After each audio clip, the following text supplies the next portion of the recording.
শুভ দুপুর বন্ধুরা, এ দেখো চলে এসেছি দুপুরবেলা রান্নাবান্না নিয়ে।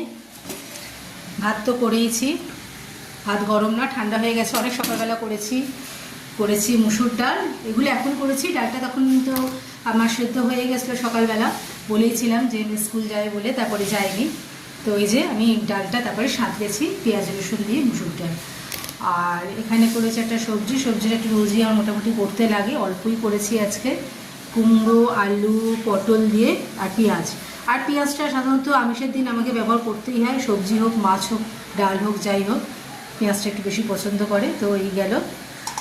আর করেছি মাছ, এটা কিন্তু পোনা মাছকে সর্ষে বাটা দিয়ে করেছি, কারণ মেয়েরা তো বলেইছি মাছটা তো পছন্দ করে না। তো এইভাবে একটু ঘুরিয়ে ফিরিয়ে করলে মাছটা ওরা ভালো খায় না, মানে মাছটা খায় তাহলে আর কি।